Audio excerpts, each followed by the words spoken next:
আগেই ঠিক ছিল যে মুখে ভাতের দিনই মেয়ের মুখ সামনে আনবেন কাঞ্চন শ্রীময়ী। সেই কথা মতো অক্ষয় তৃতীয়ার দিন অর্থাৎ বুধবার ইসকনে মেয়ের মুখে প্রসাদ দিয়েই সবার সামনে কাঞ্চন শ্রীময়ী নিয়ে এলেন তাদের কন্যা কৃষ্ভি মল্লিককে।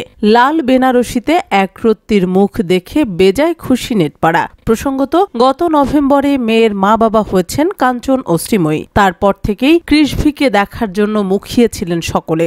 অন্নপ্রাশন করার পর তবেই কৃষ্ভির মুখ দেখালেন তারকা দম্পতি। বুধবার কলকাতার ইসকন মন্দিরে প্রধান ভোগ খেয়ে মুখে ভাত হয় কৃষ্ভির। বাড়িতে যদিও এদিন সকালে গায়ে হলুদ নান্দিমুখ হয়েছে, কিন্তু কাঞ্চনদের বাড়িতে মুখে ভাতের কোনো নিয়ম নেই। তাই পরিবারের সদস্যদের নিয়ে ইসকন মন্দিরেই মেয়ের অন্নপ্রাশনের ব্যবস্থা করা হয়। খুদের পরনে টুকটুকে লাল বেনারসি জামা, মাথায় মুকুট আর লাল চেলি, সোনার গয়নায় সুসজ্জিত দেখা গেল ছোট্ট কৃষ্ভিকে। মা তার মেয়ের সঙ্গে টিউনিং করে লাল বেনারসি পরেছেন আর বাবা কাঞ্চন পরেছেন সাদা ও লাল কারুকার্য করা পাঞ্জাবি।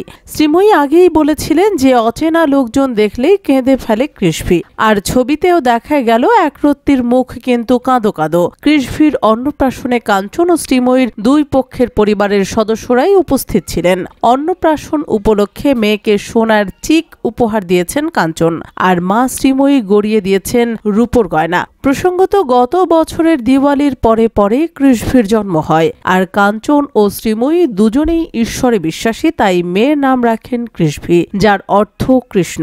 একরত্তিকে নিয়ে মল্লিক বাড়িতে বর্তমানে আনন্দের আবেশ। নিত্যদিন নতুন জামা পরছে সে, আর কেউ কোলে নিলেই ঠেলে উপরে উঠে যাওয়ার চেষ্টা করে। দেখতে যেমন বাবার মতো, তেমনই নাকি স্বভাবও কাঞ্চনের মতোই। শ্রীময়ীর কথায় বড্ড ছটফটে। কিছুদিন আগেই মা বাবার সঙ্গে শহরের এক কফি শপে গিয়েছিল কৃষ্ভি। জন্মের পরপরই পাহাড়েও ঘুরে এসেছে সে। আপাতত মেয়েকে নিয়েই ব্যস্ত রয়েছে কাঞ্চন ও শ্রীময়ী, সঙ্গে সামলাচ্ছেন তাদের বাইরের কাজও।